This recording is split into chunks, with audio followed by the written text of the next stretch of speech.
And we are recording. And guys, check it out. We've got BIHZHU here today. And what's up, BIHZHU? What's up? Yeah.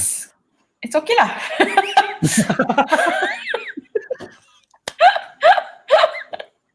Right, we were talking about you're trying to alter your sleeping habits, right? Like this MCO, I'm sure it's been messing around with everybody's sleeping habits, because I found myself going to bed at initially at 2 a.m., which is still okay. Sometimes you work a bit hard, but then it started getting into the 4 a.m. territory. And yeah, and I wouldn't be there's past a certain hour when you're awake where you're not really doing anything anymore. You're just clicking on random links on the internet and watching useless YouTube videos for some reason. So basically you were on your phone lah, right? No, I was even worse. I was in front of my computer, holed up in the room. Yeah, so this room I'm in, right, there's at once nighttime hits, there's no indication of what time it is out there. There's no clock. I don't even have a clock in here, so I have no idea what time it is. And with the lighting I have, sometimes I get if I forget to switch off the studio lights, right, it's like a daylight kind. It feels like it feels like the nice morning light kind of vibe. No wonder so you just lose track. Yeah, your body just goes completely out of whack. So even now I'm trying to actively, Yeah, it was really bad for me when I first came back from South Africa. So I landed on March the 20th, which is the third day of MCO. And South Africa is 6 hours behind Malaysia. Okay. So I go to bed. I went to bed there maybe around midnight in South Africa. So when I got back here, I was awake at 5 a.m. 6 a.m. Gosh. That's for a musician that's bad, but from a productivity standpoint, that's actually very, very good, because if you're thinking about the typical no. I mean, I don't know how to say this, but I am turning 37 this year, yeah? And my Chinese doctor, who I've been seeing for I think a good decade or so, he's always told me you need to sleep early. He said, you don't want to listen to me in 20 years time, you're gonna be in shit. And last year in October, I got diagnosed with type 2 diabetes, and I noticed whenever I sleep late, my blood sugar spikes very easily. So this is literally boys and girls, listen to auntie, okay? Please sleep early. No joke, man. If you look at all the health articles that are out there, right? How to lose weight, how to have great skin, how to blah blah. It always has get enough sleep, but they don't mention that sleep early enough. Yeah, I don't understand why. Even if you sleep late, but if you slept a good amount, wouldn't that make up for it? Have you read up about the circadian rhythm? No. Okay. I've heard of it. Yeah. Okay, Google it now, and I know you can do this fancy share screen thing. Yeah, because I gotta because there's gonna be an audio version of this as well, so I don't want people listening to be like, oh god, okay, all right, I'm trying to imagine gonna Google it results. and I'm gonna just kind of read out to you what it means. So it says circadian rhythms are physical, mental, and behavioral changes that follow a daily cycle, and they respond primarily to light and darkness in an organism's environment. Okay. So for example, sleeping at night and being awake during the day is an example of a light-related circadian rhythm. And there's been a lot of studies done, about how this really affects a person's health and mental well-being. And of course, my Chinese doctor, to be honest, I treat him like God, because when I was in my early 20s, I never had regular periods.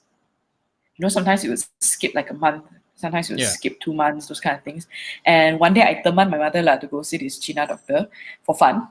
I didn't think there was anything wrong with me. So he was about to take my pulse, and then he kind of touched my palm. And then he was like, you have sweaty palms. Is your period not regular? I was like, No. It's Then freaky, right? and then he said, are you thirsty all the time? I was like, yes. And then he went on to say, do you feel bloated all the time? I'm like, yes. So just from like touching my palm, and after that he of course took my pulse to confirm what he already said lah. And he Yeah. started giving me this herbal medicine, and I took it for I think a good year and a half. Like in within a couple of months already there were results, but I took it for a year and a half before he said, okay, you don't need the medicine now, you're back to normal. And I think since then, which is a good decade already, my period has been so regular, and I lost 9 kg just like that. Wow. I didn't do anything, okay? All I did was eat like normal, didn't exercise. All I did was get my period back to regular, and the So weight the dropped. only change you had prior to all this was just taking that whatever he prescribed for you over that course of time, and And then getting everything my just fell into period place. back to normal. Wow. That's And yeah, so he's pretty much been spot on for me. Like I will say, not everyone believes in TCM. Like yeah. Dr. Jason Leong is one. I can just hear him BIHZHU, like I can Yeah. just hear him like giving me that look, Not Yeah. scientifically back. All that stuff But coming. like people actually study, like this doctor of mine, he's Taiwanese, and he has a degree in TCM, they actually study this shit. And Yeah. I remember like when I get fevers and get really bad, there's one time it was so bad that I couldn't function, and I took an aspirin, which I normally don't. And then I was nauseated for 24 hours, and I couldn't see my doctor because my China doctor only opens from Friday to Monday. Okay, so I got He's sick on one a of those types, Tuesday. like Yeah, he just opens whenever he feels. He's not doing it for mankind anymore, like just doing it he to is pass the lah, time. but he He's needs a break lah. So okay. I got sick on a Tuesday, so I couldn't see him until Friday. So I was sick for like 3 days, and I couldn't move, I couldn't eat. And those who know me know that even when I'm sick, I have an appetite, I will eat. But I just was so nauseated that when Friday came along, I went to see him, he gave me the medication, I took it within 3 hours, I was up mopping and sweeping my house. So his medication really works for me. And yeah, so Yeah, when he and tells me that if you don't sleep in 20 years time you will have problem, I believe him now. oh gosh.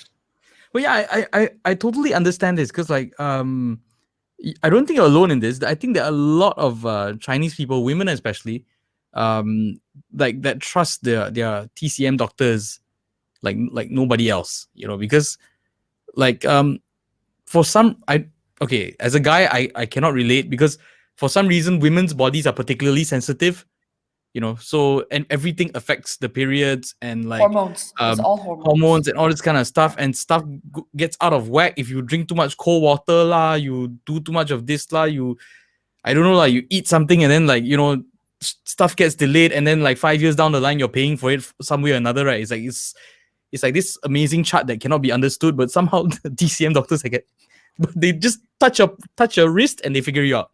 Yeah, I've had that before. I feel like the reason why I'm more into TCM than say Western med, don't get me wrong, they both have their place. For example, with this diabetes thing, my TCM doctor will say like get the blood test, check, he will cross reference. For example, his daughter has studied medicine in Russia. In fact, he encouraged it. He wanted like his daughter to have both sides of knowledge, so you can be a better doctor that way. It's holistic. The way I find with a lot of Western medication is like they treat the symptoms, they don't go to the root cause. Whether in TCM, it's a very holistic system, which I feel it's true of our bodies. Sometimes you have a headache, but it doesn't mean there's something wrong with your head. It's actually related to something else completely. Yeah, like the whole tita thing, right? Like you have situations where like, I'm getting like numbness in my fingers, and then something doesn't work here. I can't bend this tiny finger here, and then they like trace it back. Oh, it's actually like this specific part of your spine that we need to like realign and crack, and then suddenly it works, everything works again. Yeah, which is it's scary, right? But I've also heard of this recent thing called I think it's Bowen therapy or something like that. Okay. There's like a practitioner in like Dhammasara Pradana. So same thing. It's like this whole like a bit like the whole Tita thing, but it's a Western. It's from the West lah. But they adopt the whole like the body is a complete unit kind of thing. And just because something hurts here doesn't mean that the problem is here. It might be triggered, by Yeah. another point. Yeah. Yeah, and I find it scary lah. Like and it's interesting as well because like with Chinese medicine and like the acupressure points and all this kind of stuff. Back in I remember there was a time where like if pictures of those of like the needles circulating around, right? Westerners would be just like, this is like Asian people are just crazy, right? But These Asian now, people, yeah. But then there was a point. Okay, I have not read the scientific journals or anything, but I roughly remember that there was a point where suddenly it gained acceptance in the West because they were like, oh yeah, actually, there is some logic to this about the pressure points and all this kind of stuff. And then somehow then it started, taking off over there. I feel a bit like that reeks of so much colonialism. Think about it. Like the cultures of India, of China, it's like thousands of years old, way older than like say a lot of Western civilizations. Yeah. And their Ayurvedic system, the Chinese TCM and all that. How do you think like traditional healers help people back in the day? This is like based on legit knowledge that's been cultivated for millennia, right? Yeah. And we must we wait for white people to verify it and give their stamp of approval before we trust like what has been around? Yeah. But okay, one thing I do find a little bit strange though is the fact that okay, globally everyone is very aware of like scientific methods and all this kind of stuff, but I don't know why on the whole traditional medicine side, the Eastern philosophy of medicine, that that form of applying the scientific method, I don't know why that hasn't caught on yet. Like proving, like trying to figure out, okay, why is it okay? We understand like when we do this it works, but why does it work? And can we like quantify this and write this down like in some official way? Because a lot What of makes time, you think they don't have that? Like, where would the TCM doctors learn this from? They actually that's go to true. universities to learn them. So this is Yeah. like it is scientific knowledge. Maybe not maybe it hasn't been analyzed. I'm not sure. Okay, I'm just speaking like from a lack of knowledge here, which I realized that maybe I don't know. Maybe they have done like lab results. Maybe they haven't. I'm not sure, but I don't think it's not scientific. Yeah, There I are wouldn't methods imagine it's a and completely ways to it. blind. Yeah, it Yeah, wouldn't it's be a not completely blind blindly. practice, right? Yeah. Of course not. Yeah. Yeah, but okay, but I do draw the line at some stuff like the crystal healing and all that. I understand the feel good factor, whether or not like the chakras and spirits and like I don't know, like incense can cure your disease and all. Like there's some stuff where I'm like, look, you might wanna, if it makes you feel good, by all means go for it. But at some point, like you cannot just like purely rely on this. Because I did have one relative who passed away quite early. And he, like of all his siblings, he was the healthiest. And he was the one with no vices, and like led the best life kind of thing. He ended up with this. He had this like brain thing that happened to him. That the hospitals were not able to figure out. Like they went like a couple of times, and the doctor said, okay, you need to come back for a third time for a test and all this kind of stuff. And then when the mom was like, okay, I don't trust this anymore, because you're in a desperate situation. You want to, especially when it's your child, no matter what age, you want to be able to save them, and you will listen to whoever can give you advice. All right. And the crap thing about this situation is that all these people giving you advice, it's not their kid on the line, and probably they're just saying it because they heard it from somewhere else. So there's lagi like no proof of this. So somehow she ended up going to a witch doctor, like a Chinese witch doctor, and then gave her this whole spiel about oh, this is some spirit coming from Thailand, and like you gotta go to Thailand and find this guy, and and like got it. She bought in hook, line, and sinker. And when things took a nasty turn for the worse, brought him back to the hospital. They were like, "Why didn't you just bring him here early on?" You know, like we had a chance, but by the time you brought this, we kind of split too late. So I don't know, like with traditional Chinese medicine, like the herbs and all this kind of stuff, yes, I think there's like certain things to it, but you know, there are certain aspects where I would start to draw the line, lah. You know, I mean, I think I'm sure it's been around for thousands of years as well, but you know, it's still gonna feel be a bit iffy. like a lot of times, like for example, some people do sound healing. Some people, and if you think about it, sound healing works with, say, vibrations, right? And as a musician yourself, I think it's safe to say that you are also aware that everything, even if something solid as my lovely tiger balm here, it's vibrating at a certain frequency. Yeah. Right. So when you do sound healing or even whatever, again, I guess it's just trying to tap into the certain frequencies. I would say, like, sometimes, right, like you're having a problem. On the surface, it looks like this.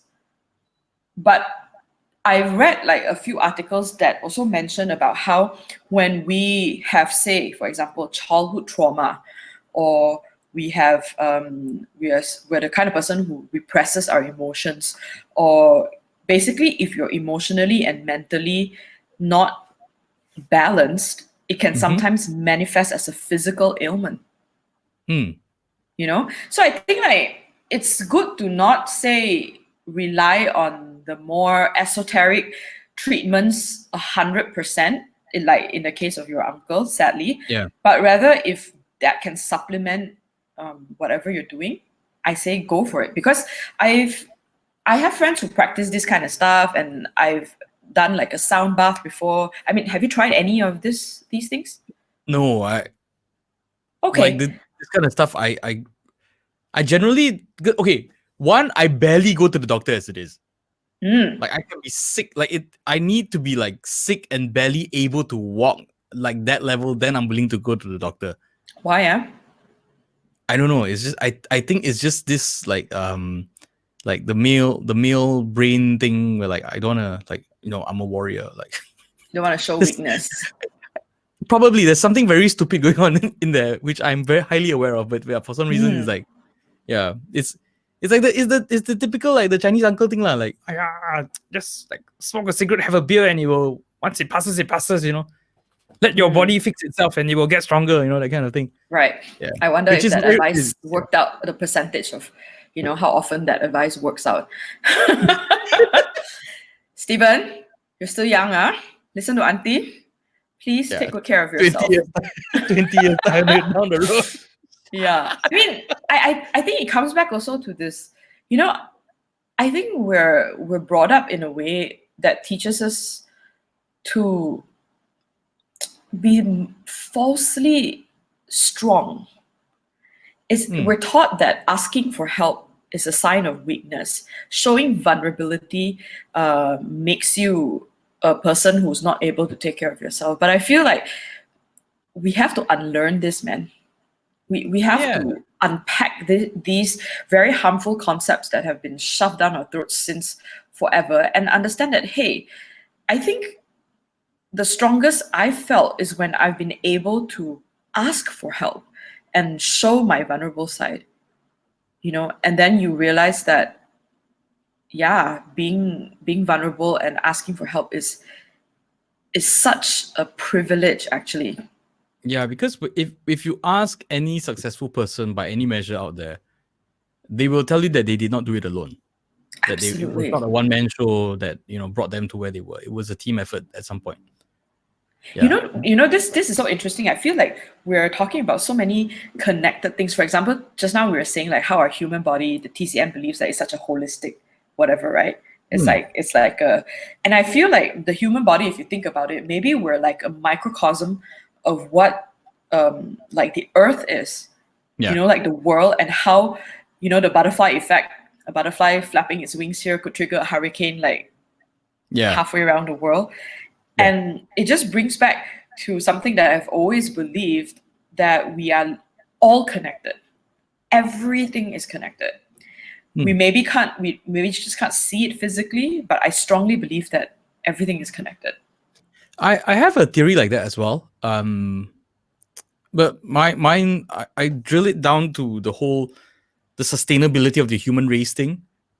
Like I have this very like some people say it's a bit screwed up of a concept to think like that, but I okay, but hear me out. Because no, I'm listening. Yeah, I genuinely think that for all the problems we keep citing about the world and this and that and this and that, how the human race can fix it and all this kind of stuff, like I feel like, okay, like the problem with most of the world is the population of the human race. Like nothing, like you cannot have a finite space with finite resources, but an infinite potential amount of like organisms living on it. You know, and like heavily skewed to one, you know. And I do have this thing where like, okay, let's talk, okay, just humans and all that, everyone's able to live. But like all this, what the issues about the income gap and all this kind of stuff, like how much money is there to go around? You know? You'd be surprised. Yeah. And even when there is that much money to go around, like people will be hoarding it. It's, you know, whatever it is, capitalism or whatever you want to call it. Someone will always be getting the crap end of the stick. That's why I kind of see that certain countries where where the government and the citizens themselves are able to look at everyone else as an equal, no matter what you do or what position you hold or whatever, then you get a more balanced societies. And those societies tend to not be like huge in like populations. Because I do think that when it gets to a certain pool of people, it starts to get unwieldy and unmanageable, and like people start to fall down the cracks. The system cannot address all the issues of everybody anymore. Society is not able to take care of each other anymore because there's just simply too many people, and too many people are struggling as it is. Like from the healthcare perspective, right? Like what we were talking about, like the whole not allowing yourself to be vulnerable and all that. Like it kind of gave me a moment there where I was thinking, yeah, why do I not want to go to the doctor and all this kind of stuff? And I remember like growing up, going to the doctor was expensive. You know? So like if you could, you generally would try to avoid it because, you know, if you're living like on a daily wage or this kind of stuff and you got a family to feed, going to a doctor is not exactly like a good financial decision, lah. You know, so it's a luxury. It's a luxury. So most would just like try to power through it. You know? Yeah. And like today, in this day and age, the same problem I'm having like with my children, I have to like figure out like the plans for their future when they go study and all this kind of stuff, whether, you know, to study abroad or all this kind of stuff. Like education and health are like two big things that like take up the biggest chunk of money. You know? Because they are the most important. Yeah. And I agree with you, Stephen. I feel like the way that we have been consuming is, frankly speaking, completely unsustainable. And look, you and me are probably going to die in what, 40, 50 years? Check with your doctor. and and like the problems that are gonna be, people are gonna face, then maybe we won't gonna lah. But you have kids. They are gonna be bearing the brunt of all the repercussions of our actions now. And speaking about like people falling through the cracks, is because the system is flawed. Like the other day, I was just reading an article that talked about how hyper poverty is only possible hyper wealth is only possible when you have hyper poverty. So in societies where there are billionaires, that's when you get people who are struggling with extreme poverty, because that system is completely unbalanced. Look, now COVID, right? Jeff Bezos, the owner of Amazon, is going to be a trillionaire. But look at how he treats his workers. Yeah. They're not even making a living wage. And the way they are penalized when they're working on the warehouse floor, the way they are working causes them so many health problems, and it's literally they have to choose between living and surviving, and that is not a choice. That shouldn't be a choice that any human being should make. But unfortunately, like, I remember, I think Newsweek or Time, they had this poverty calculator, or sort of like income wealth calculator thing, where you typed in your information and you will be able to see like which percentage you lived in. Of course, we all know, the top 1% of the world are all like, billionaires, millionaires, whatever. And when I typed in my information, I thought I would be like, frankly, in the maybe 40-50%, like in the or 50-60%, maybe in the middle, really in the middle class or lower middle class. I typed it in. Holy shit, I was so shocked when it said I was in the top 17% of the world. Top 17? 17. And Stephen, I want to tell you, like, I'm a freaking independent musician, okay? Yeah. I am living monthly to monthly wage. Whatever savings I had when I had a full-time job, I burned through them ages ago when I quit my job to be focused on music. So to hear that me, a person who's still living wage to wage, is in the top 17% of the world income, just makes me wonder, like, oh my God, like how much worse off is the other 83% of the world? 17, right? 17. You do a quick Google and just type out like, don't know what, global income calculator, whatever lah. You try it, you'd be surprised. Oh God, top 17%. That's insane, man. Like I would think that top 17% would be like guys with like 6-figure incomes. Exactly, that's what I thought too. Earning in the USD, that kind of thing. But man, and it's not like, I mean, as a musician, you're doing pretty okay, but you're in Malaysia and you're in the English scene and not like not the BIHZHU scene, because the BIHZHU scene, I understand, like, locally you generally the potential is bigger lah. Yeah, because your market is bigger.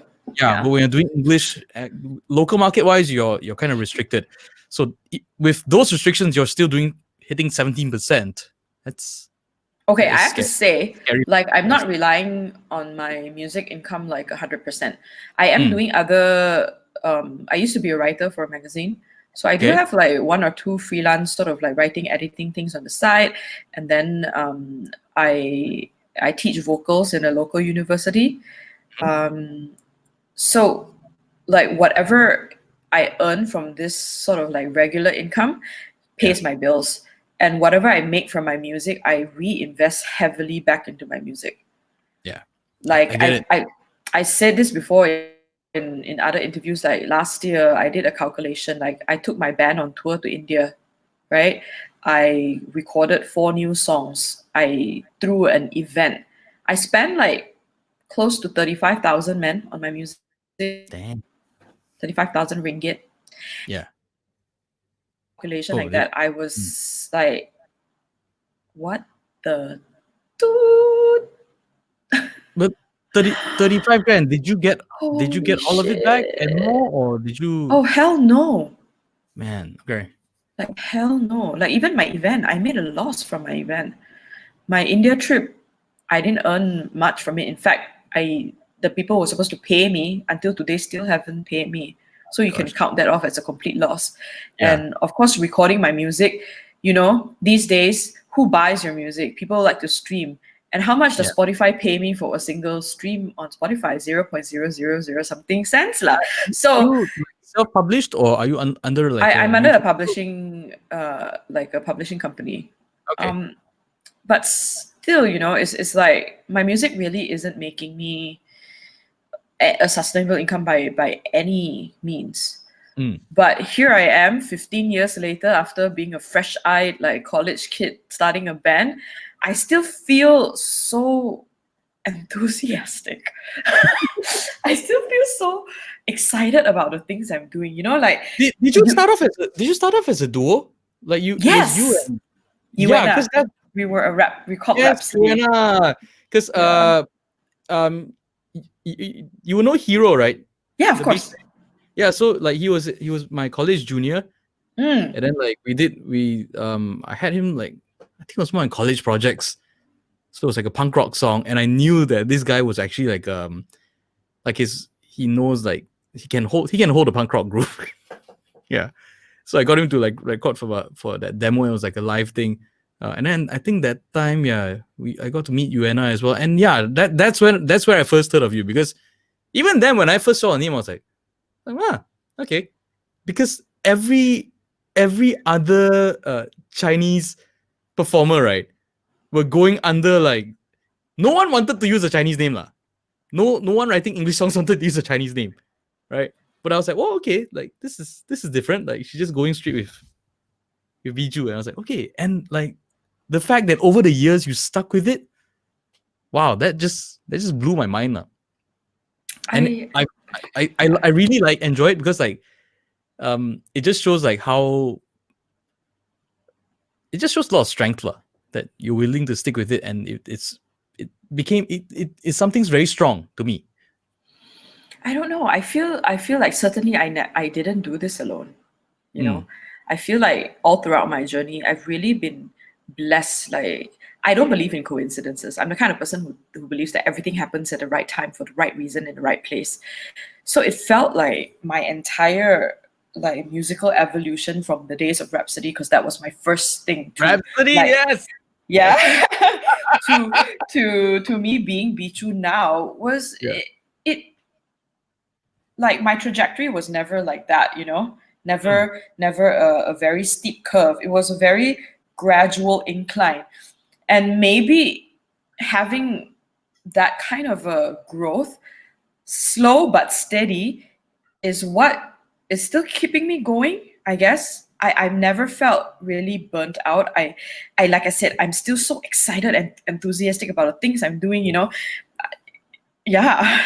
But And was there a period like that you decided to, okay, because I know some artists and creators, they'll go through this period where like, in the initial phases it's like a hobby thing, and then you start doing okay here and there, and then you start having certain goals, start doing your recordings and all this kind of stuff. And then for a lot of them, there'll always come that point where like, you know what, I wanna try and see what I can do, like all in, right? And they work at a breakneck pace. Some see the fruits of it, and for some that tree just shrivels up within that year, and after that they hang up their guitars or they hang up their instruments and say, you know what, I'm done, I'm moving on to the next thing. So yeah. did you ever go through that phase, or were you always like just Oh, definitely. stay sustainable? All right. Definitely. It's like Yuena and I had a really good run. And in between, we kind of had a little fallout, and then Mm. we stopped the band. And I was really depressed for like 6 months, I think. And then I got invited by my friend to join his reggae band. And before Okay. that, I never listened to reggae, yeah. But he showed me this song by Fat Freddy's Drop, who is still my favorite band until today. And I was just like, oh my god, I fell so deep into it. And you know people who like reggae and how into that lifestyle, they really are all about good vibes. They're It's all chilled, about the they're jar, laid man. back, It's all they're about jar. relaxed, right?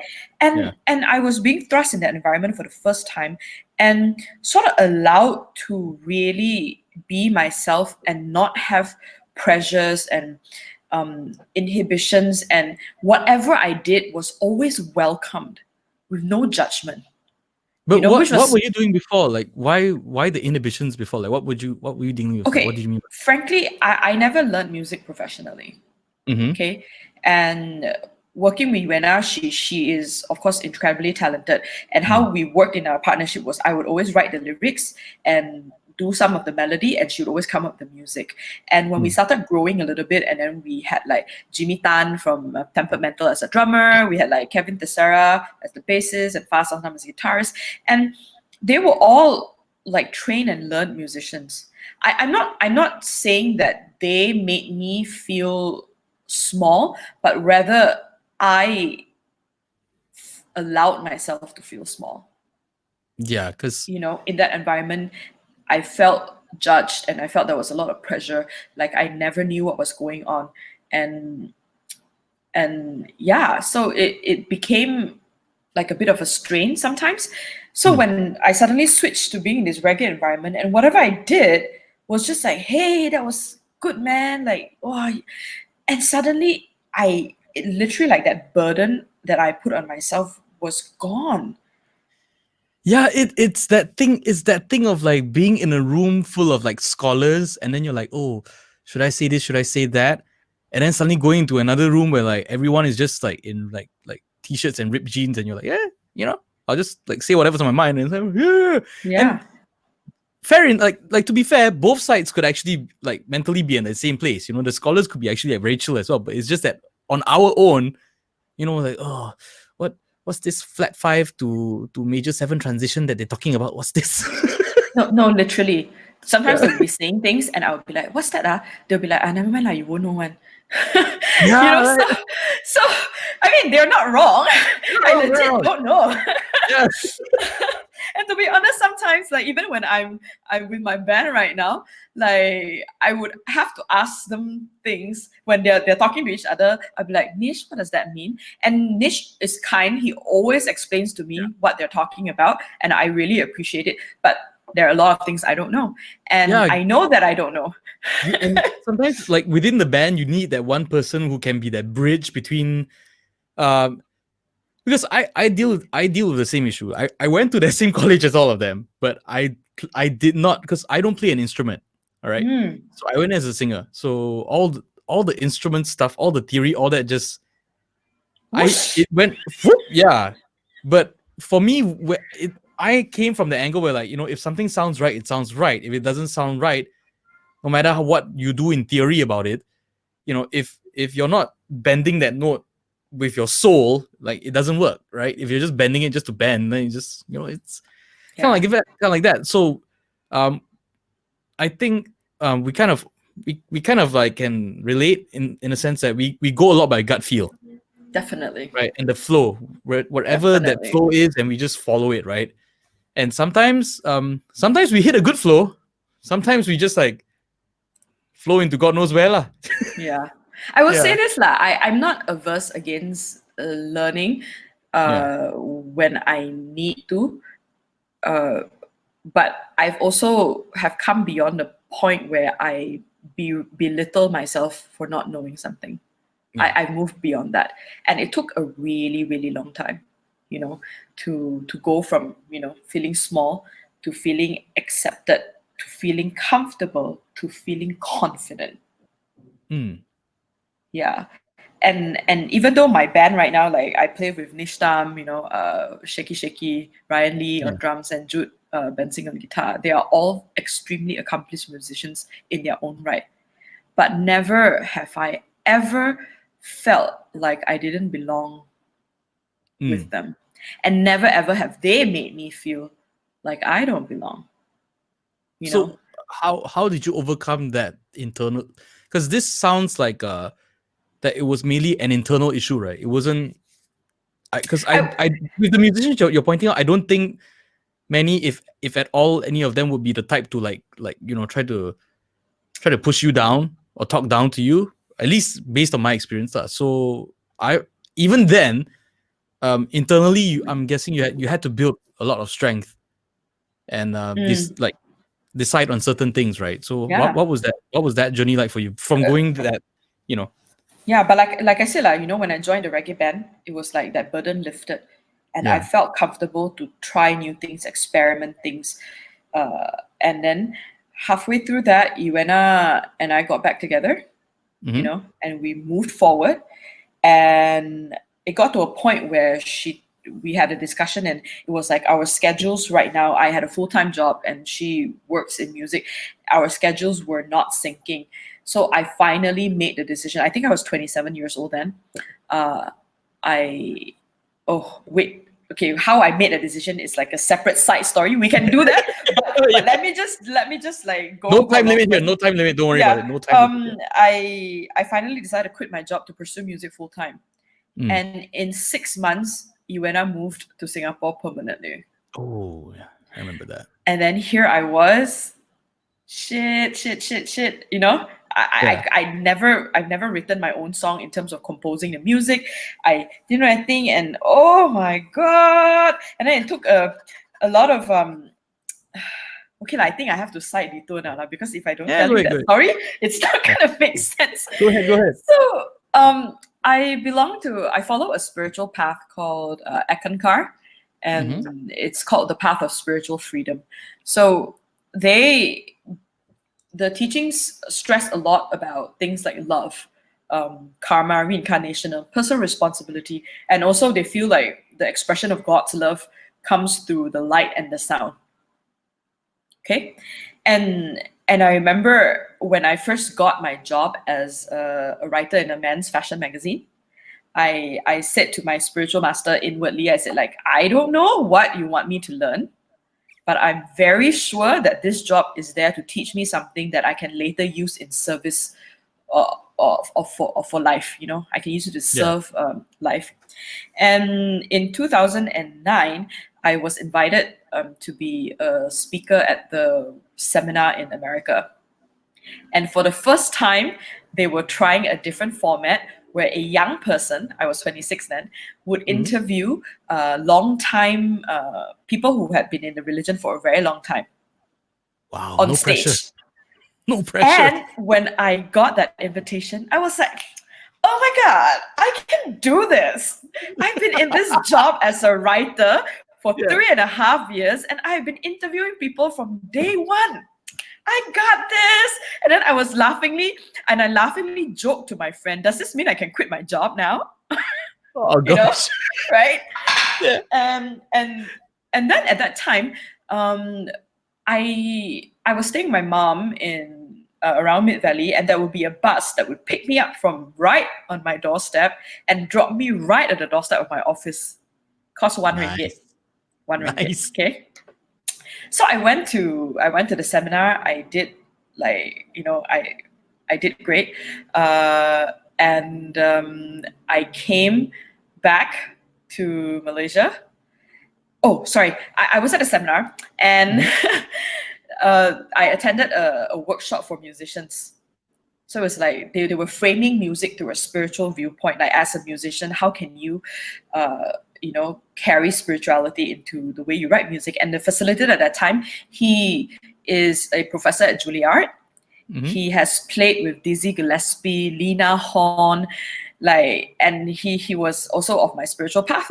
So he was telling us, he said, if at this moment, if you are wondering if you're good enough, if you don't have technical skills, blah, blah, stop right there. He said, as long as you are doing it for love, you are enough, he said.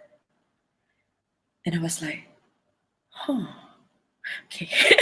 And then I came back home to Malaysia, and I sat at the bus stop waiting for my bus to go to work. I waited for 1.5 hours. The bus didn't come. I ended up having to take a taxi. It was 10 ringgit in my office. And then later I found out, while I was gone in the States for 2 weeks, they had discontinued the bus service. Within a span of 2 weeks, damn. No joke. Wow. And then at work at that time, they had just started renovation, and I had to walk through literally scaffolding, people like burning sparks to get to my office. It was dusty, it was noisy, it was dirty. And of course, as we know, renovation can signify change. In fact, it signifies change. So I was feeling the rumblings already of change. And then one night, I had a dream that I typed my resignation letter. The next morning, I went to office, I typed the resignation letter and I handed it in, because it was like 3 times the charm. Hey, bus service discontinue, renovation change, dream of resignation letter, abba boom. So I did that, okay? And then it was great for a while, and then when I moved to Singapore. So here I was. You did not see coming. Yeah, I did not see coming, and then I was lost. And then that year, the next year itself, in 2010, I went again to the seminar, and this time I was invited to perform at the temple. And so in my spiritual path, we have a lot of exercises, different things that you can try to help you solve your problems. You know, whatever problem it is, they will have like a different spiritual exercise to help you. So there's one spiritual exercise in particular that I loved. It was called golden musical notes. So what you do was like when you go into, so there's this word that we sing, sort of like a mantra, like a chant. It's like it's called the HU, and it goes like this: HU. So you just sing it to yourself over and over again. So this exercise added on this aspect where when you're singing this, imagine the light and sound like traveling into your body as golden musical notes. Okay. You know? Yeah. And when I knew I was going to perform, I modified this exercise to be like, when I'm standing on stage performing and singing, I want the love to be coming out of my body also like the golden musical notes. So what I would be is just a channel, a vessel, a vehicle, and I'm not going to put any of my ego, my emotions, into it, because there's no need for it. You know, I just need to be a clear vessel for love, essentially. So I went on stage, did that spiritual exercise before I went on stage, and when I was singing, I kind of had like a out of body experience in a way. It was like I was singing, but I was also watching myself singing, and I could feel like that energy flowing through me, like so incredibly powerfully. It felt like it was the first time I was singing. It felt like I was at the stage for the first time. Yeah. And later, on two separate occasions, two people told me at two different times. One told me in Australia, one told me in Malaysia. They said that they were in the audience when they were watching me sing, and they could see the energy flowing from me. They could see it. I couldn't see it. I felt it, but they could see it. So it suddenly kind of like made me realize like this is a spiritual calling for me. You know, we aim always to serve. That is our ultimate goal, our purpose for living, to serve all life. And how lucky am I that I'm able to combine something I love and something I'm good at, and have it also be a way I can serve. Yeah. So I came back, like I said, okay, I'm gonna do this. I'm gonna start writing my own songs. No one likes them, I don't care. And literally within 2 weeks, my friend called me. Hey, BIHZHU, I'm doing this project for Julie's Biscuits. Basically, they want to start a social campaign where they get they pick 5 local musicians to contribute a song around the theme called Share the Love. And then they're going to create a social campaign where they give out these songs for free, and they're going to give out like lots of biscuits to people in society like nurses, policemen, firemen, newspaper vet, like base. And I was like, okay, I'll do it. Right. The moment has come. The doors have literally opened. within 2 weeks. And then I think you know Savvy, right? Savvy Ho? Yeah. So she's a musician. She's a Penang girl like me. She's a Hainanese girl like me, and both of us is very rare in our generation who can speak Hainanese. And I was like, hey, Savvy, I want to write this song. Would you like to collaborate with me? And then Savvy and my collaboration lasted like 4 years. From 2011 and 2015, I wrote almost all my songs with her. And the first song I created which was for the Share the Love campaign with Julie's Biscuits, was called The Heart Way. I got picked for that campaign. With that campaign came media coverage, which I wouldn't have ever been able to muster on my own if it was just like, hey, here's a singer, she's gonna put out new songs. So do you see what I mean by when I say like every step of my journey is blessed, and it felt like everything, the doors opened all at the right time. Yeah. I can kind of identify with that. The thing about one thing was the performance aspect, right? Of being the vessel, that I completely understand. Mine, I don't feel like, okay, on my end, I don't feel that love thing, but I do feel that, when you're performing and like when the perfect storm hits, right? You get this connection as a singer. Mind, body, soul, everything just lines up, and you're not, in a way, you're not in control anymore. You're just flowing, Exactly. right? Exactly.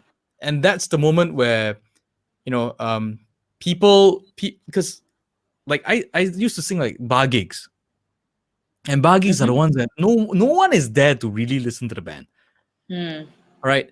As good as the musicians are, sometimes maybe like 1 out of 5 patrons or 1 out of 10 might be there to watch the band, but most of the time they're just there to have a beer and talk to their friends and get out, or just pick up Yep. someone and just leave, right? Yep. Yeah, but there were times when I would get in that zone, and the whole place just converts. Like Yep. everyone's like, you know what? Okay, we're in. Like we were ignoring him on the first set, but now like something clicked and like, oh, okay, now we're all in. We're all in. They Yeah, felt it. they felt it. Yeah, and I totally get that. So if you experience that, and then to me that just shows that this is something that you're definitely meant to do, right? Mm. And now with my on my end, my journey into comedy, it's a little awkward because like, okay, comedy is this new thing that I'm trying to pick up, Right. right? But at the same time, I know like, okay, like if I do it right, it's supposed to feel like how I feel when I sing. That is the kind of alignment I'm looking for. But now I'm trying to figure that out in comedy. Mm. So part of figuring it out was going online to make videos, Mm. right? Because it came from a standpoint where like previously in voiceovers and with music and all this kind of stuff, musicians usually have a very hard time promoting themselves, even though that's really like the most important thing that they should be doing. Absolutely. Yes, that's the most important thing they should be doing. But everyone's like, ugh, ugh. Do I Yep. want a MySpace page? Do I want to upload my songs? No, like I want people to come and look for it. Like, nobody Yep. knows who you are. Shut Yep. up. Nobody knows who you are. Get out there and tell people who you are. And then so I encountered that problem as a musician, as a singer in a band. I encountered that with voiceovers, because within the voiceover industry, yes, I was known. Mm. The moment you put me outside, right, no one knew, no one cared. Mm. Um, so when it came to comedy, I was like, okay, I cannot have this happen again. Mm. Like I had like long drawn out talks with my bandmates about this whole like, oh, should I pursue this internet thing? Because like the path I'm ultimately looking at is to become a quote unquote celebrity. I keep saying known entity lah. Like I'm a freaking alien from a UFO coming down. It's like I have arrived. But what I'm really going for is like, yeah lah, it's what we would normally call a celebrity lah. Mm. So yeah, to track down that path. So the whole online thing discussion came out, about, okay, as much as we like to trash social media and say, oh, it's like social media doesn't do anything, or these people, Really? they're not. Who says that? No, there are a lot of people out there that say a lot of stuff like, oh, these people, these people, they're only good for their looks. That's why they just take these pictures. They can't do anything else, but they get jobs and all that stuff. So Mm. whatever the case may be, right? Um, you know, the final conclusion we came down to was that, look, you wanna praise them, you wanna hate them, whatever you want to say, it doesn't matter, because somehow they've turned all of that into a kind of currency that they can use, Yep. right? And that is a form of currency, and it's very, very tangible in this day and age. Yep. So do you want to like go for that currency? Will that help you get to where you need to be, where you want to go, and help you secure your future as well? And I was like, yeah, actually that sounds like a plan lah. Sounds like something I have to pursue. Mm-hmm. So that's when I started my Facebook page, and I started uploading a couple of videos. Yeah. And my first couple of videos went out, and boom, it did way better than anything I could have ever imagined. And They did amazing, Stephen. I know. And I guess it was like with you when you when you left your job and suddenly you met Savvy, and all these things just suddenly all just came together, right? So Yep. it kind of felt like that, because the video did well, and I was like, wow. I was like, this is cool. Did another one, did well again. And I was like, okay. And then my guitarist sat me down. I was like, dude, like there are people who are out there trying to pursue this, actively trying to put stuff out that can like get this kind of results, and some of them have been trying for years and with no luck. And the moment you go in and you get it, right? Because it's a combination of your talents that are uniquely you. You have the musical like know-how, and you have the like comedy timing to put it together, and baboom. Yeah, but I was totally blind to that. I was just like, okay lah, I guess I can do this. I try only, do put it out there. Nobody like, I just do only. Correct. I didn't care because it wasn't about the audience. It was about, okay lah, this feels like the right thing for me to do right now, Yeah. And then it was after those first few videos that my guitarist sat me down, Ian Lam, I don't know if you met him, but he was like, dude, if you're looking for signs from the universe, I think this is a very clear sign that this is something you should look at very seriously. Yeah. It's more like a slap in the face, Stephen.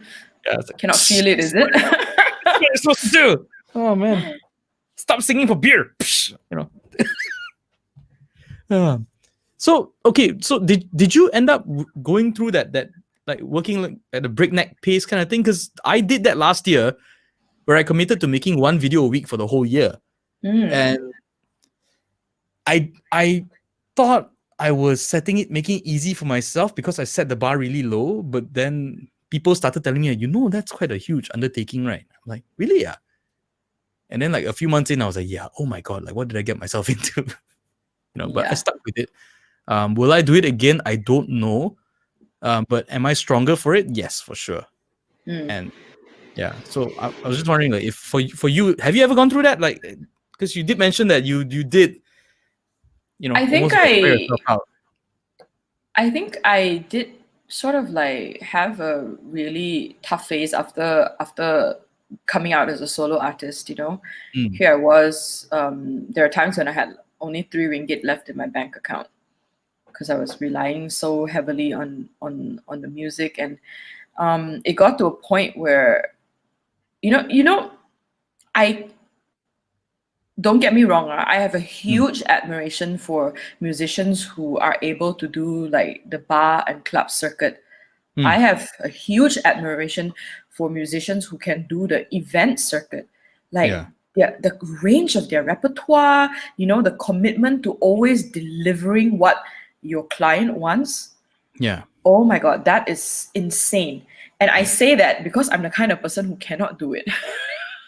I tried, I tried like accepting some corporate events, this and that, and the kind where they want to scrutinize my song list and tell me what they want, and here's a list of all the songs I think you'd sound good at. And this is what we want, and this is our theme, and we want you to do this ABCDE. I then realized that what my strength was always delivering my music with sincerity and conviction. I think I'm a pretty open book kind of person, even on a, like, if you meet me, like we're talking right now, this is what you get. Literally, this is me. I'm not pretending in front of you like, oh my God, like the other day I was I'm not. This is me. And I have come to realize that my ability to be authentic and real is really one of my strengths, because you can't fake that shit. Yeah.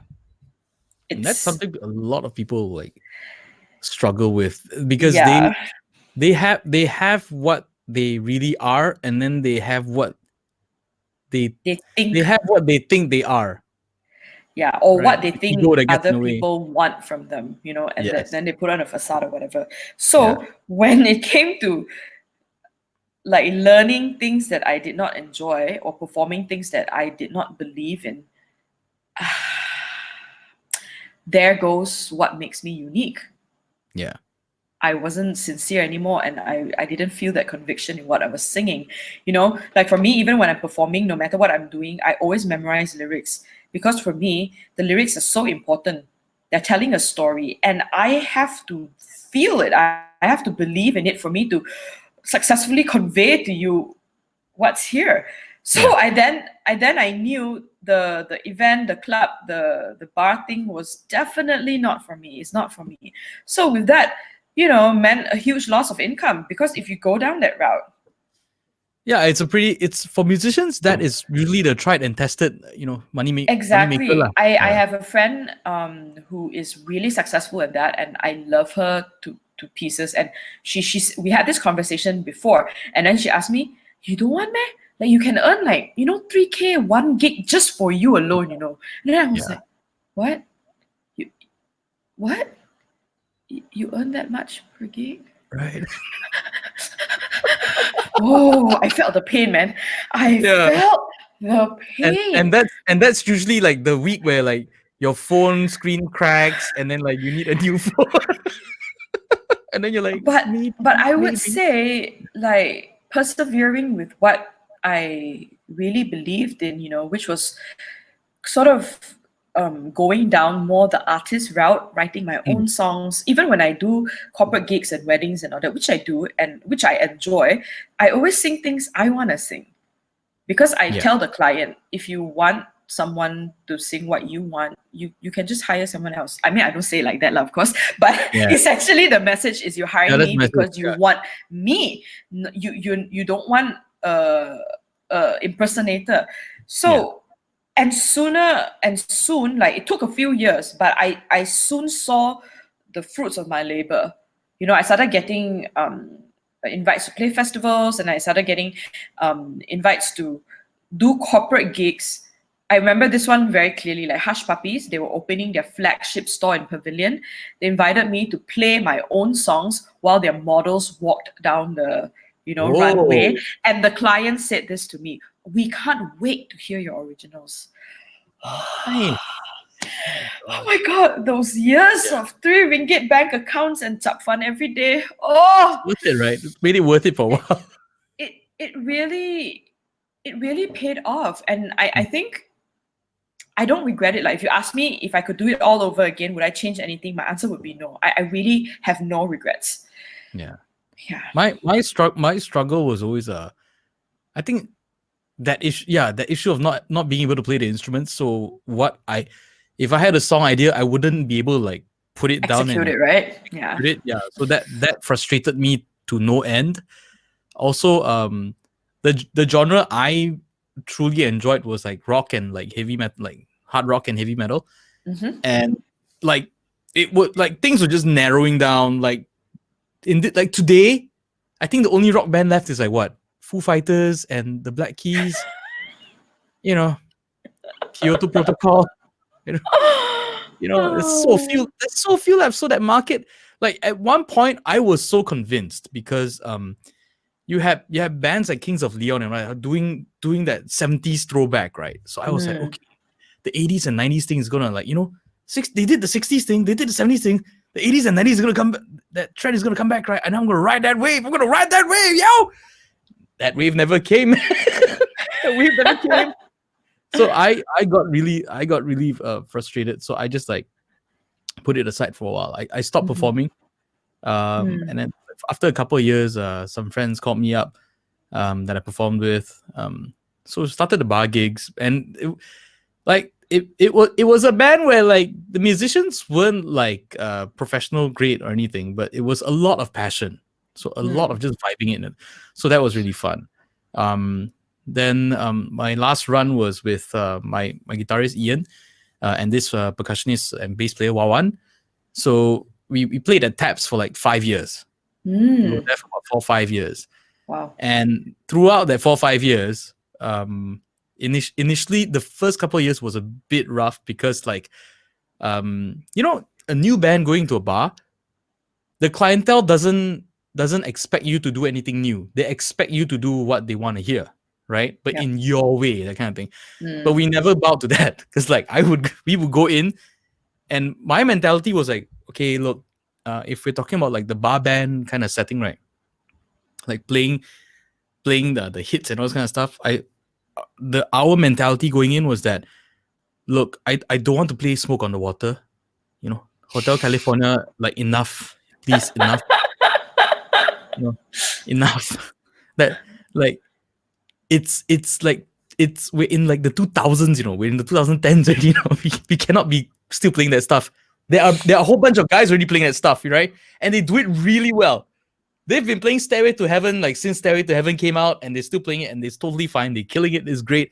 But I don't think that's what I want to do, because for me, like, I didn't, as much as I enjoy that, I didn't like grow up with that. Yeah.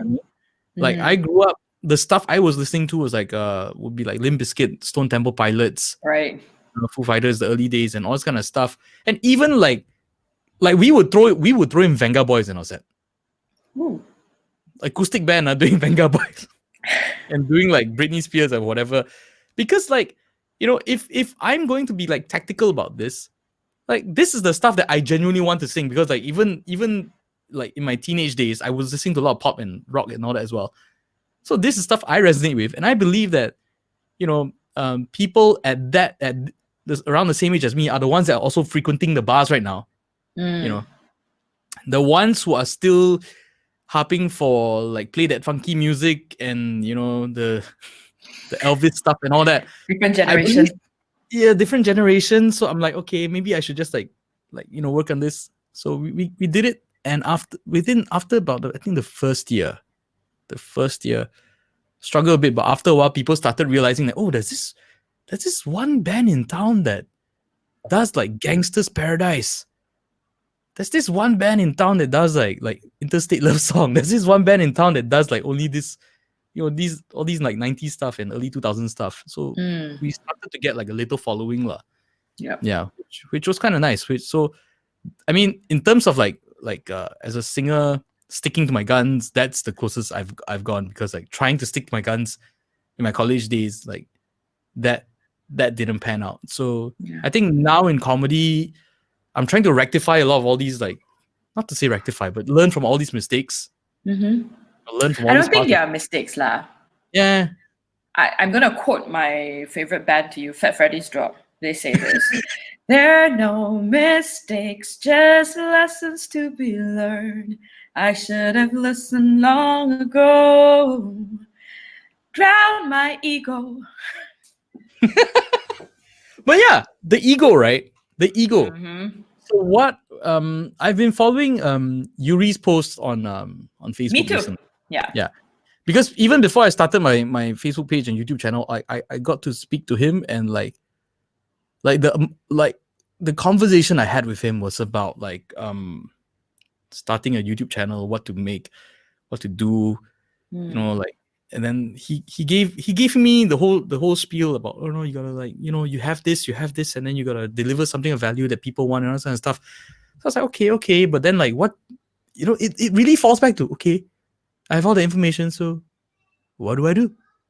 Like, what do I do? What do I do that no one else can do that's special to role? And usually when you ask yourself that question, right, you are the worst person to try to answer. You are the only person that can answer that, and you're the worst person that has to answer that, because you cannot for the life of you see like what you are, even though you're staring at it in the mirror. Yeah. So it took me like I sat on that conversation for like a year or two, and it bugged me till no end. And then finally when I finally decided to, when I got into comedy, I think that's when the pieces started to click. And then I was like, oh, okay, maybe, like, okay, now with comedy, like I want to be able to market myself and make sure I have like a following, and okay, so okay lah, like this YouTube, Facebook stuff, okay, let's look into this and let's just do something and build it along the way and learn my lessons along the way. And then suddenly that kind of worked out, and it's been that lot. It's been strange because through my videos and my work, I've had my audience point out things about me that I didn't realize I was doing. Right. One thing was, okay. The initial stuff I put out, the first thing that I didn't notice, but everyone was telling me, was like, oh my god, this is so Malaysian. This is so Malaysian. And I was like, I didn't know, because I was like, this is just me lah. Right. I didn't think that was Malaysian or anything like that. Then after when I went back and looked at it, I was like, oh yeah, actually it is quite Malaysian. So maybe, suddenly that gets into my tool bag now. I was like, okay, that, maybe next time if I do something and it's got some Malaysian flavors to it, maybe I can like dial it up, since people like it, right? Resonate with that, yeah. And the other one was specifically you. The other thing that I pointed out was specifically you. I remember this very clearly. You were the first one to point it out because it was What did I say? well, it was nothing bad, don't worry. But it was like my Mulan video, the Similan video. Similan video. That came to me as like this little brain fart when I first saw the trailer. I was like, oh, okay lah, Chinese. Oh yeah, and then she's like going off to war. I was okay lah, I just do the whole we are balik tungsan everything all. Like I was like, okay lah, this is just stuff I heard growing up as a child. Yeah. That we're not you don't harap lah, go local university, we need to work hard so you can study private. This is just stuff I grew up with. And then it wasn't a video that I was particularly like proud of. Okay. Or that I worked particularly hard for. It was just something that like I just whipped together. I was like, okay, I need to meet my quota this week. I was like, get it out of the pub. And then I remember the first comment I saw from you was like, OMG, the social commentary. Now I remember. Oh, and the first so thing my head, good though. It was so I know, good. I didn't realize it, and then after that, I was like, what is she talking about? Like, because I knew of you, and I was like, okay, BIHZHU is this like quite a bright person. Like, what is she talking about? Because I don't get it. I'm quite a bright person. So you knew I wasn't just spouting crap, lah. You knew that you had to think carefully about what I was saying. I was like, where is this coming from? What is this like social why is this social commentary? I'm just like trying to like, I just like put all these like stupid voices in and like and then threw it out there and suddenly, oh, the social commentary. I was like, what just happened? And then it like I had to look back at that video multiple times. Like, although it was like clear as day, right? To me, I was just so oblivious to it. Then I was like, oh. Then when more people started reacting, I was like, oh, okay, there's something here, huh? And then when Mashable Southeast Asia picked it up, and Yahoo and all that, they were like, oh, this YouTuber is addressing racism through comedy. I was like, what? Whoa. And I was like, yo, I appreciate it, but man. But you did. I know. You did, Stephen, though. Unintentionally. Yeah. But isn't that crazy? Sometimes like we don't realize how much like racism, like sexism, discrimination, like we internalize. Yeah. This is one thing that I had to learn also the hard way. I have never been thin. I was a fat baby. I was a chubby like kid, and I've always been like like this. Did you always get the it's okay when she gets older she'll lose the baby fat? Yeah, or she's big bone. Legit lah, my bones are very big, but that's not the point. So I've always been plus sized, right? And I remember like before this body positivity movement really grew, and the first few images started coming out of plus size women or even plus size men, like being very brave about how the way they looked, my natural first response was one of like, yeah, so ugly, really.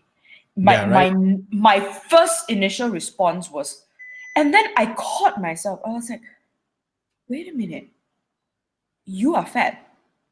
Does this mean you think you're ugly? Like, do I think I'm ugly? Then I realized like, yeah, actually. Yeah. I had internalized this, it like became you said. A default setting, lah. It became a default. Like you said, I'm bright, huh?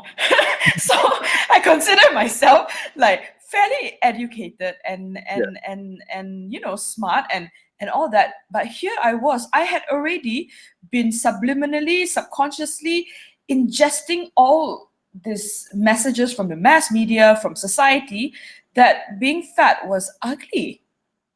Yeah. And it took that moment of my reaction towards the image to wake me up and go like, oh my God.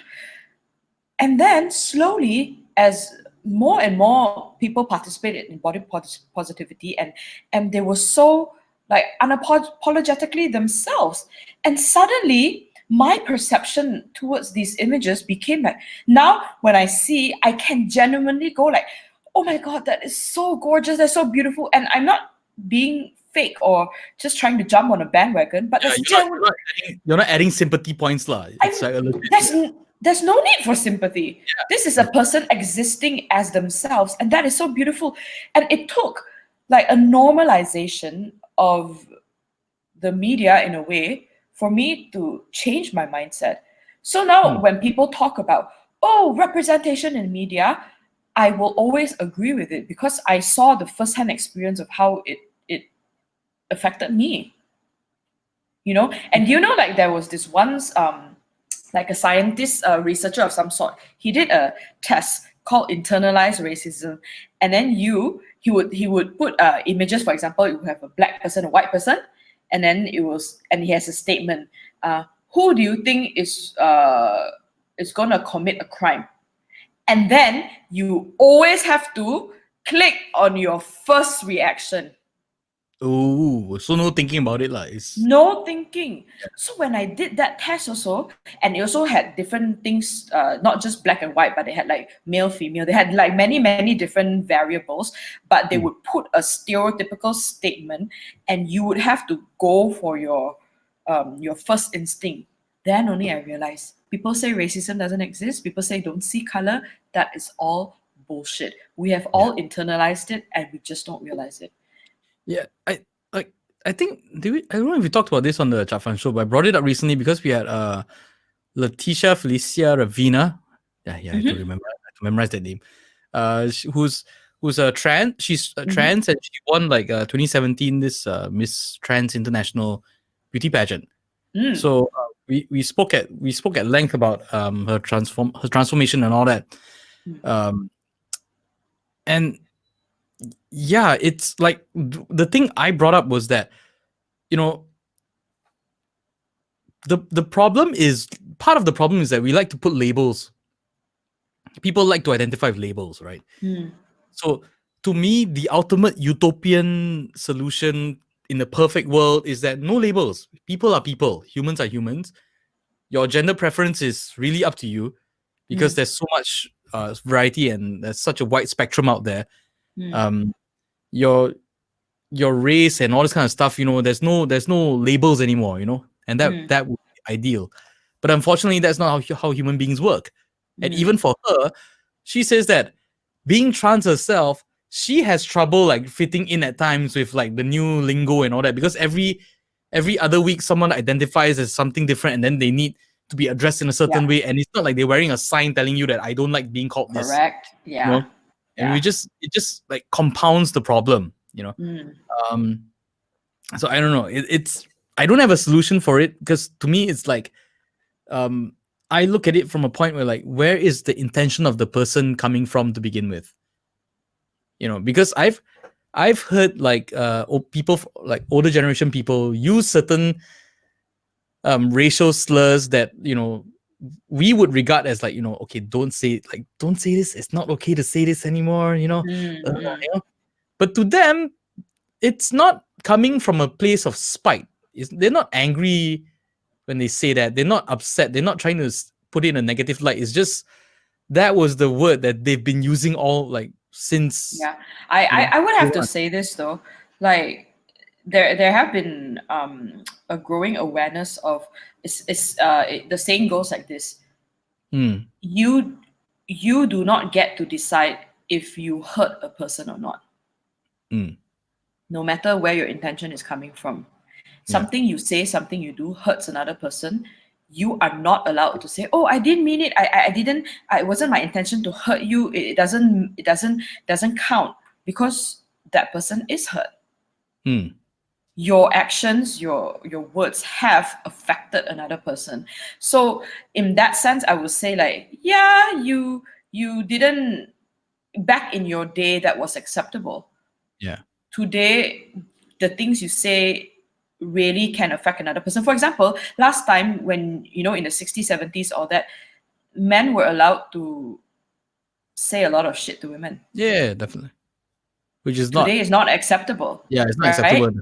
Yeah. And it's like, I'm sorry lah, no matter how old you are, I feel like you should grow with the times, and you're not allowed to say like it doesn't matter, because it matters. It affects another person. And when it comes back to the whole labeling thing, I would say, because for like personally, I have a trans friend who told me that before the term transgender was more commonplace, he didn't even know that he was transgender. He only Yeah. thought he was gay, because those were the only terms that were used and acknowledged.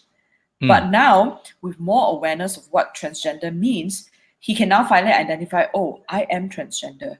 Then I have other friends who are growing up like a bit more non-binary, in a sense, Yeah. like they don't really identify as male or female, but they feel comfortable within the spectrum Yeah, and wherever there's they are. the gender fluids as well, which flow Yes, between. Yeah. exactly. And it's sort of like these labels, instead of them being inconveniences and becoming a problem, they're actually also part of the solution, because they finally make people feel like they belong It belong. somewhere. Yeah.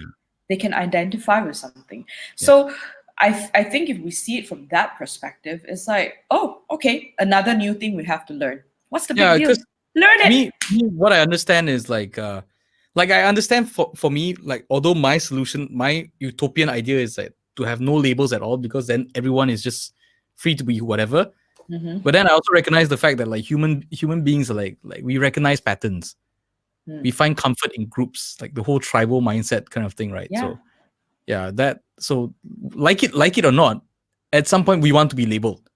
Yeah. It And if you always look at brings it me in back- the it positive always brings me back way, to it always brings me back to this thing where like I would remember there will be all these like people on Facebook, they would on social media they'll be saying that so I'm unique, I'm my own person, I'm and then after that they'll take a personality test and they're like, yes, I am one of 9 of these things.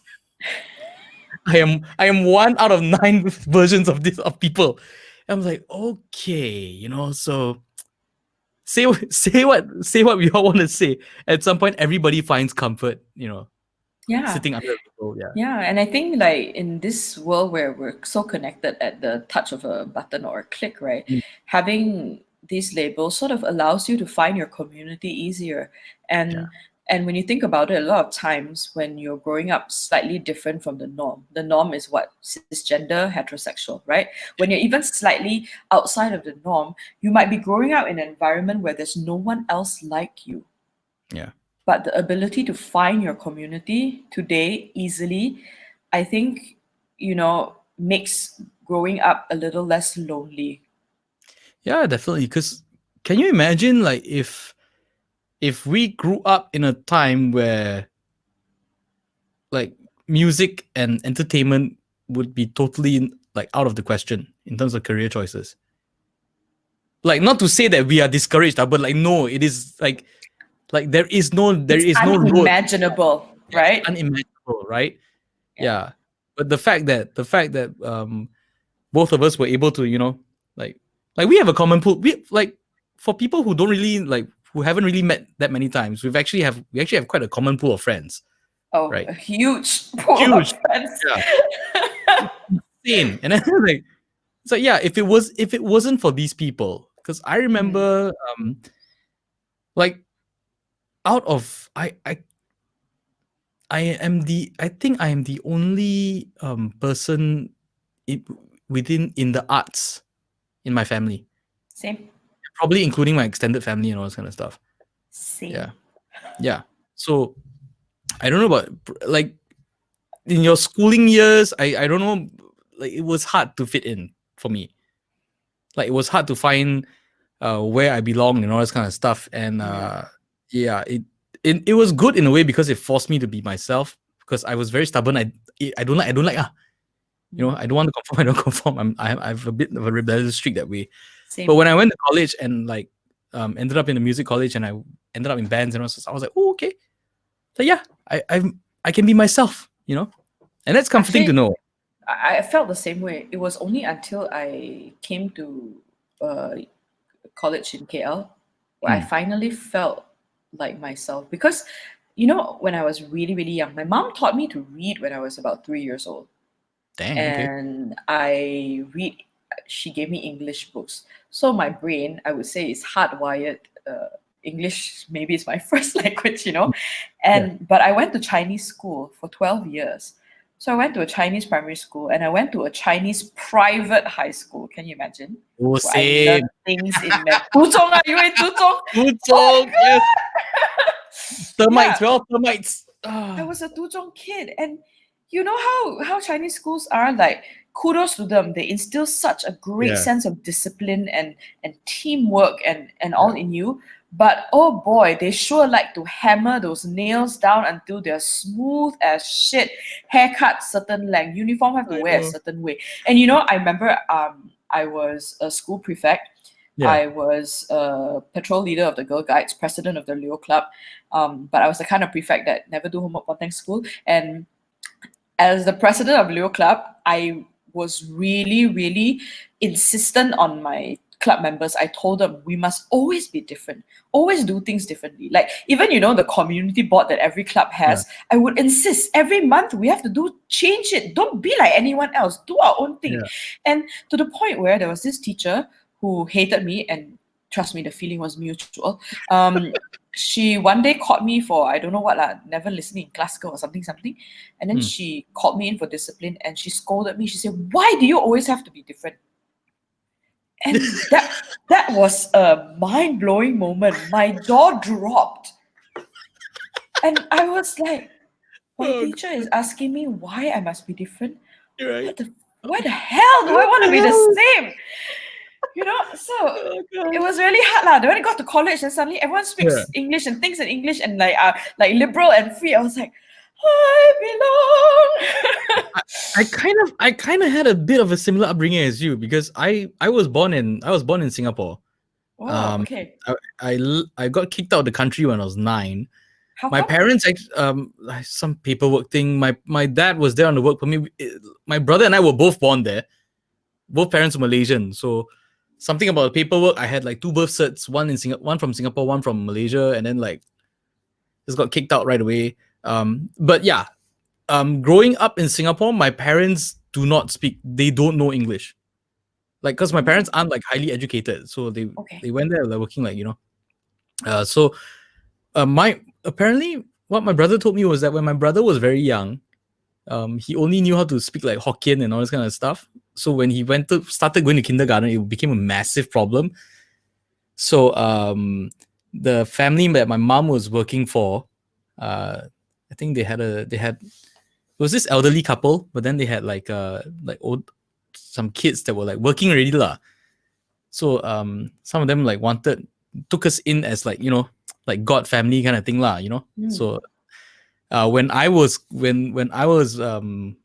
about to arrive, apparently I almost got adopted. Oh, Almost got okay. like yeah. But Okay. then my mom was like, okay lah, like sayang lah, I want to keep lah. So what what everyone decided on was like, okay, look, the older one, like, he went to like kindergarten speaking Hokkien. We can't have the same thing happen to this one. We need to make sure he knows how to speak English. So Yeah. English all the way. Let's just surround him. Everyone just surrounding English. So like so I would also think in English lah. I speak to my brother in English. If I try to speak to him in Mandarin or Hokkien, it's really weird. Like mentally, we're Mm. like, jam at that. But then when I came to Malaysia, right, studying in JB, I got put in. My parents put me in a Chinese school because that time, during that time, like there was a lot of like gangsterism and all this kind of stuff How in old are you? JB. Born in 85, so 35 this year. Oh, So okay. I'm 2 years older than you. Yeah. yeah, 83, right? Yeah. Yeah. So same as my wife lah. My wife also 83. Yeah. So ended up studying in Chinese school. When the option came Gangsterism. to the option came for high school, right? My parents were like, "Oh, do you want to go to Singapore to study?" I said, "No." They kicked me out. Why the hell do I want to go back in? It's like, "Go take the test lah. Go take the test." I was like, "Okay lah." I took the test, and then they like on the Singapore side, they found out they accepted me, but I didn't want to go back. And then I told my parents like, "Look, like they clearly know that I'm my English is fine, but the big problem is like math and all that. I'm learning freaking maths and science in Chinese out of nowhere, you know." And then suddenly you throw this like the Singapore version, which is all in English, which I don't understand anymore. So I was like, okay, like I don't want to play that catch up game, and I don't want to go back to Singapore. So the other option was Chinese high school. So ended up in there. I was in one of the biggest Chinese high schools in Johor. 6,000 over people, 6,000 over students at its peak. I could not like identify with anyone. Like on that kind of level, I could not identify with a single one. And I was the freak of nature in school. Like this guy, like anything English related, all ace one, but all Chinese subjects all die one. Like I failed Chinese in Chinese school for 6 years straight, straight. What's your I'm slightly better than you lah. But I had my teacher complain. They're like, BIHZHU, your essays are good, very creative, but why do they sound like they're translated from English? And I'm like, because they are. In my head, it's in English. I translate it. Yeah, because and the media I consumed from a young age all the way until now, it's all English based. Yeah. So true. that That's so true. I think like that kind of upbringing helped me a bit as well on the comedy side, because it gave me this outsider's lens. Because I'm always the guy that doesn't fit in and just looking like, okay, what's going on, and if I want to fit in, how do I play it? What do I need to do? What do I say to fit in, right? But yeah, again, when I came out to KL, then English speaking college is like, oh, I am with my people. You are the lost souls as well. Yeah. But I would say this though, like, I think at a young age, consuming so much English literature, especially it was 100% from a Western perspective. Yeah. As I grew up as an adult, I had to unpack a lot of things, And if I had a chance, if I ever have kids, if I ever did, I think I would really work harder to find literature and materials that are written from, say, an Asian perspective, an African perspective, like a non-white perspective, because it really. I think we grew up as the generation that was like, oh, like West is best, Yeah. Like people know everything, and like, Correct. oh, they're so smart, they're so great. They And got now all today, sitting here in the middle of COVID, I'm like, F you lah, Malaysia is the best place to be right now. I had a chat with my other guest on my podcast, right? Denise Chan. She used to be a radio DJ, right? And then we were talking about like how Asian parenting might actually have been the best thing that have ever happened to us, because like, when our government or when the cops tell us like, okay, you guys need to stay at home, right? We're like, oh, stay home. Like, yeah. Okay. If you go out, we're gonna catch you, and then you're gonna die in like this disease out there. You cannot. Stay home, just stay home. Don't ask so much. Just stay home. Like, okay, we just stay home. And then when the West is like, why? I'm a free person. I need a haircut. I don't care if I die. This is against the Constitution. I have dreams. It's like, you're gonna die. No, I have dreams. This is all made up by the media. And like, wow. Yeah. And then all of us Asians are like, hey, just stay home. What's the worst that can happen? Yeah, I think so too. I feel like we grow up with so much a stronger sense of community and of the whole. We understand how like an individual action affects the whole, and we're always taught to think about that. But I feel like we are really having the best of both worlds. We grew up in an Asian context, but we're also exposed to a lot of like other more liberal concepts, and I feel like I sincerely feel like it is our generation's job to like break the chain of toxic things we've learned, to to like stop generational trauma. Yeah. Because we have no excuse.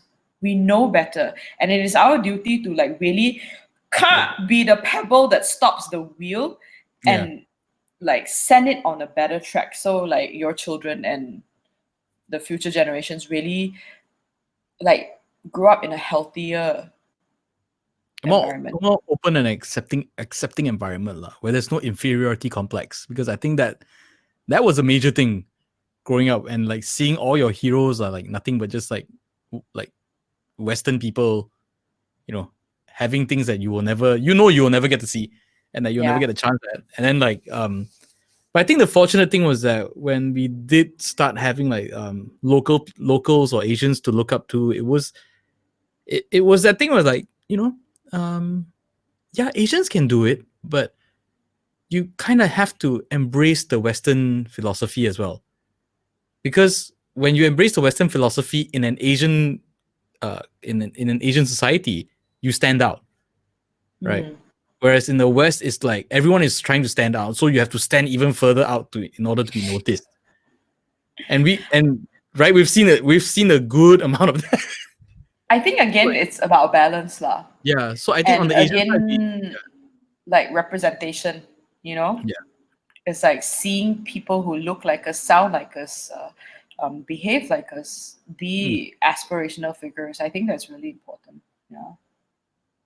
So is that something like you actively try to drive in your music, or?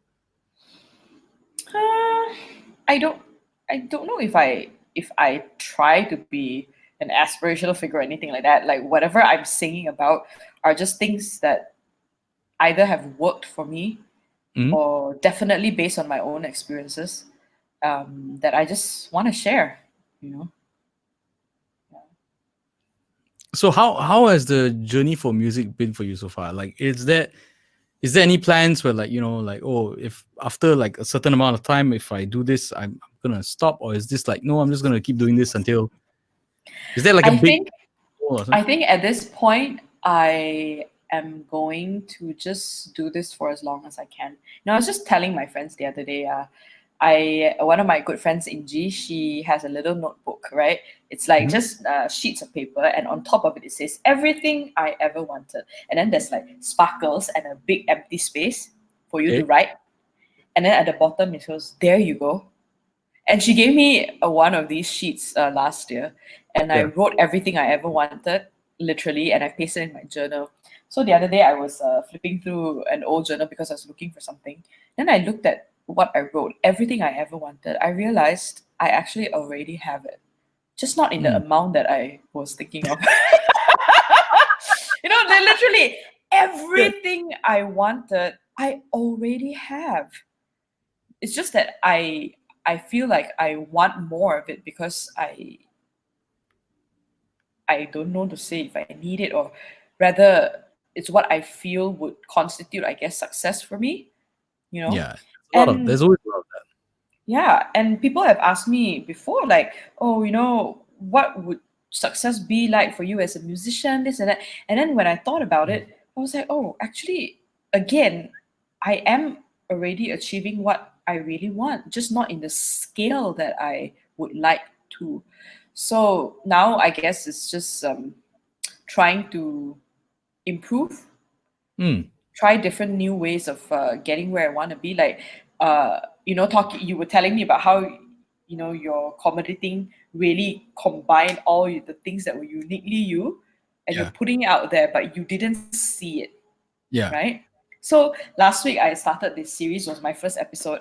I called it Heart Talks with BIHZHU. So what I Mhm. was doing was every week I would pick a song. Last week I started with my own song, huh? Now that's because it's just released. Master, Also, give me chance. you Give want to me get away chance. from all the copyright issues and those kind of stuff as well. Yeah. So I would have a special guest, and Yeah. then we would dissect the song, talk about the lyrics, what they meant, like our personal experience. After like maybe 20-30 minutes of it, I will move on to a performance aspect where I would perform the song that we discussed.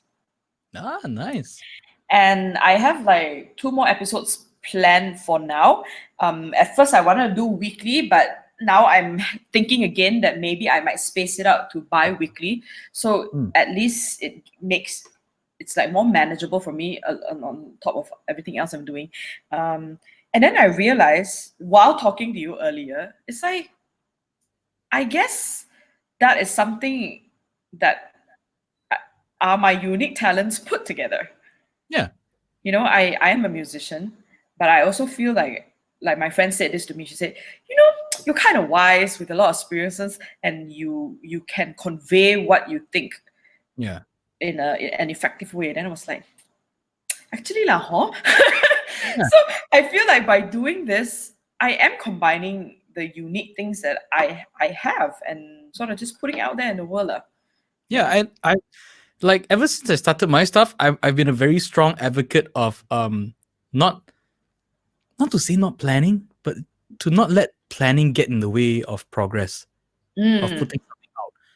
Because I think a lot of people look at releasing a video on the internet as like this grand experience. Like, And we I don't expect it know. to be perfect. Yeah, I think I genuinely think a lot of people are treating it like this is like the orgasm that I must get every time when I put out a video. No, this is like, the internet is this like dark and horrifying place that's also at the same time beautiful and glorious. Where you know um mistakes are meant to last forever, and like success is meant to be like meant to be celebrated as well. So I remember one big thing that helped me get the ball rolling was going up to YouTube channels and Facebook pages of like big people, right? Like locally or abroad, or people I enjoyed, and going back to their oldest video, the oldest video that they kept. And then you see it, and then you see, oh my god, Where they started. exactly. So like for example, so I'm Jen Chia. I've never met her, but I've heard of her, and someone brought her name up to me and said, "Oh, you should go check her out. She did this anti-cell thing and blew up, and now she's like one of the big ones out there." So I want to see. I was like, "Oh, okay." Like the current stuff, yeah, okay. I can see why people like this and enjoy this, but okay, where did she start? And then I went and dig. I was like, wow, it's like ukulele covers, and this is a song I wrote. Hope you guys enjoy. That kind of thing. But the thing was that she never stopped. She never gave up, right? She just kept, releasing and just put And she stuff found out. something that was uniquely her. Exactly. And I think it's the same with any creative endeavor. Whether you're a painter, you can call yourself a painter, but if you never actually paint something, and like, if no one's ever seen you have a painting, or if you've never completed a painting, you really kind of have nothing to show for it. Even if you have like 10 paintings which were absolutely god awful, at least you have 10 paintings to look on, right? And then from there you can do the next batch, right? And then you see some kind of progress. There's some kind of markers. As a musician, you write your first song, right? Let's not talk about releasing it or not, because like that is a different technicality on its own, right? But completing that first song and hearing it in its entirety, you're like, okay, at least I have this now. And you decide whether you want to move on to the next one, right? Yep. And you keep building and building, and it gets better and better. I mean, God willing, it gets better and better lah. So with like, I think back then, because the internet is still like relatively a new thing, right? If you look at it, like in the, I mean, it became like publicly accessible during our time. Right? So it's not like our parents grew up with it and this kind of stuff, right? Definitely not. Yeah, so it's still this thing where I think there's still that stigma of someone brought it up to me, where like we are still in an age where we still have people who grew up where if something was printed, or if something was in the media, like any form of media, that means print or whatever, on a billboard, or if it came out in a video form or audio form, because that would be like radio and all that, right? That it was official, and it was some form of. That's why auntie uncles spread fake messages all the time. That's the crux of it. That is the crux of it. Auntie, share my song lah, share my video. Why you share this kind of nonsense? No, but yeah, someone brought that up. Then I was like, oh, that makes sense. you know. So I think it might be still built into some people in who are trying to make stuff now, where like the internet is this like place where, oh, once you put it up there, it's forever. Once you put it up there, it's for the whole world to see, and it's so scary, you know. But the reality of it is like, look, you think everybody want to see what you create?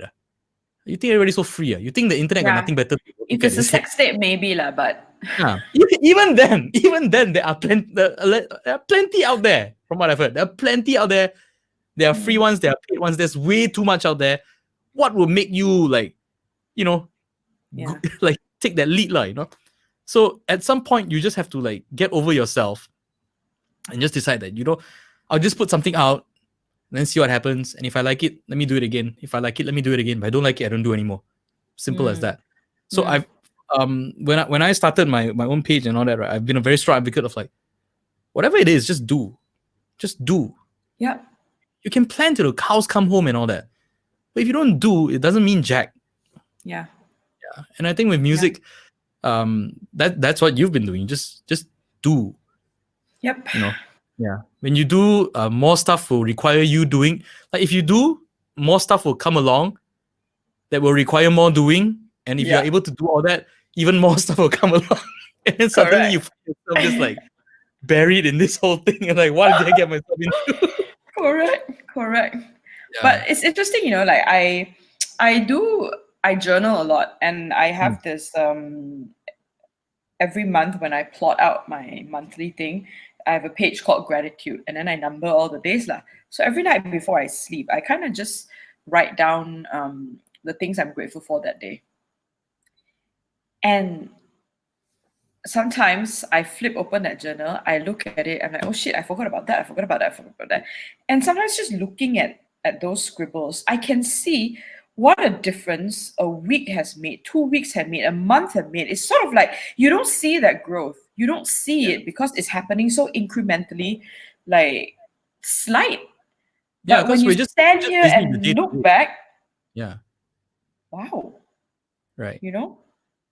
So always, leaving a trail, right? Leaving a trail. Document everything, Stephen. Gosh. Yeah, that's why I'm doing this podcast as well. No, really, because like at some like it dawned on me today, right? Like, okay, this podcast, all right, if it takes off, great. People find value in it and they like it, and then they get a following, yeah, great. But I'm like, worst case scenario, right? I keep doing it because I like doing it. And then like, I don't know, when I'm in like my 60s or 70s, when I got nothing left to do anymore, I just listen back to all this old stuff and say, ha ha ha ha, you know, what a beautiful young child I used to be, you know, that kind of thing. Yeah. You'll be surprised how the most ordinary things, when given enough time, become so precious and valuable. Like I helped out, do you know Penang House of Music? Yeah, so I helped them out with their social media a little bit, and they're basically a gallery/museum that documents popular music in Penang from the 1930s onwards. And as part of the research process, we had to go through the National Archives, you know, to scour newspapers, and then the curator of the museum, he personally like interviewed veteran musicians and this and that, and I transcribed a few of the interviews. And oh man, like the most ordinary things, like this poster from your gig that we simply right, oh, anything I have physical, I file it, I keep it, because I've seen firsthand how 50 years down the line, that is the only thing you have left of history. Yeah. And maybe your personal history is not sort of so-called like important in the national scheme or whatever, but your personal history, I'm sure, are important to your children, your grandchildren, you know? Like that's the means of knowing who you were as a man at a time when they maybe don't have you around anymore, you know? And those are precious things. Yeah. My kids will be watching this like, Daddy talk a lot. And they're like, yeah, Daddy talk a lot so you could go to school. Yeah.